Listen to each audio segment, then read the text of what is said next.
So in the end, he obviously didn't kill himself, just like Jeffrey Epstein. Shut up! I know he's your friend, but I don't care. Ricky Gervais has never been filtered, but this night, he wasn't roasting movies, he was roasting the room. Watch how he sets it up, and why that Epstein line hits like a warning shot. Because it's not just what he says, it's when he says it. So let's rewind. No one cares about movies anymore. No one goes to the cinema. No one really watches network TV. Everyone's watching Netflix. This show should just be me coming out going, well done Netflix, you win everything. Good night. You could binge watch the entire first season of Afterlife instead of watching this show. That's a show about a man who wants to kill himself because his wife dies of cancer, and it's still more fun than this. Up till now, everyone's still relaxed and laughing, but nobody knew what was really coming. Spoiler alert, season 2 is on the way, so in the end, he obviously didn't kill himself, just like Jeffrey Epstein. Judging by everyone's reaction, you can tell they didn't like that, but that won't stop someone like Ricky Gervais. Shut up! I know he's your friend, but I don't care. He doesn't just drop the name, he's aiming past the mic, straight at the tables full of celebrities. In this room are some of the most important TV and film executives in the world, people from every background, but they all have one thing in common. They're all terrified of Ronan Farrow. He's coming for you. He's coming for you. If you think that was bad, things only got worse for everyone from there. Talking of all you perverts, it was a big year. It was a big year for paedophile movies. Surviving R. Kelly, Leaving Neverland, Two Popes. Shut up. Shut up. I don't care. I don't care. That shows you the line he's willing to cross. He doesn't care, and now he's not roasting the industry anymore. He's naming names. First up, Felicity Huffman. You all look lovely, all dolled up. You came here in your limos. I came here in a limo tonight, and the license plate was made by Felicity Huffman. So, no, shush.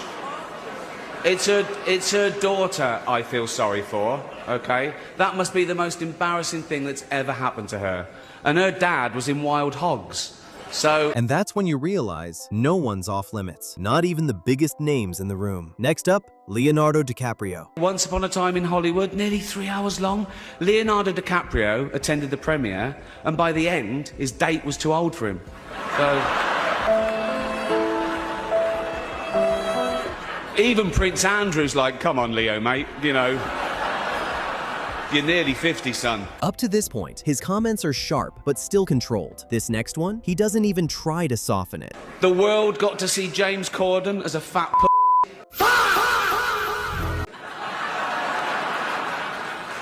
He was also in the movie Cats, but no one saw that.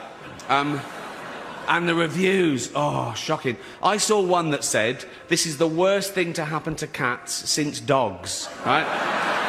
And if you think that's bold, watch who he turns to next, Dame Judi Dench, and he does not hold back.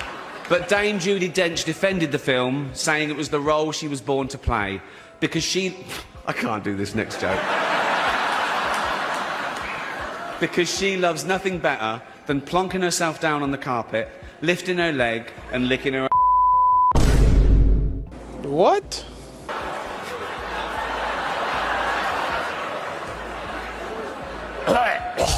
Furball. And he's not slowing down yet. Now he turns to another legend, Joe Pesci.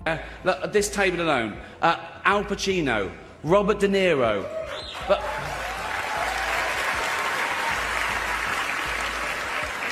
Baby Yoda. Oh, that's Joe Pesci, sorry. I love you, man, don't have me whacked. If you still think there are lines he wouldn't cross, you'd be wrong. He even takes on the sensitive topic of race. Many talented people of colour were snubbed in major categories. Unfortunately, there's nothing we can do about that. The Hollywood foreign press are all very, very racist. So, 5th time. So... Gervais didn't just call the industry racist, he uses the in memoriam list to prove it. Look at the faces in the crowd for this one.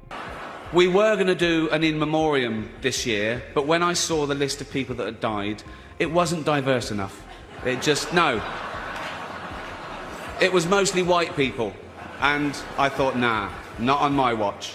So, maybe next year. Let's Let's see what happens. And after all the names, all the jokes, all the uncomfortable laughs, he makes the harshest comment of the night. Oh. Apple roared into the TV game with a morning show. A superb drama, yeah. A superb drama about the importance of dignity and doing the right thing, made by a company that runs sweatshops in China. So, well, you say you're woke, but the companies you work for, I mean, unbelievable. Apple, Amazon, Disney. If ISIS started a streaming service, you'd call your agent, wouldn't you?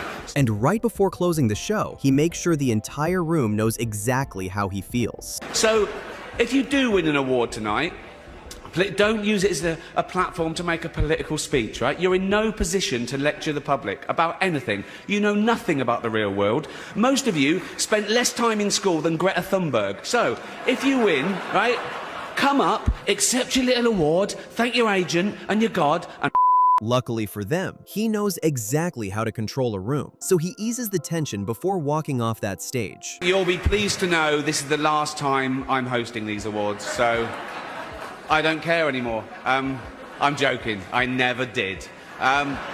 Remember, they're just jokes. We're all going to die soon, and there's no sequel. So, But that doesn't mean he can't make another joke about one of the biggest scandals of the decade later in the show. our next presenter starred in Netflix's Bird Box, a movie where people survive by acting like they don't see a thing. Sort of like working for Harvey Weinstein. You did it. I didn't. You did it. Shut the up. Please welcome Sandra Bullock.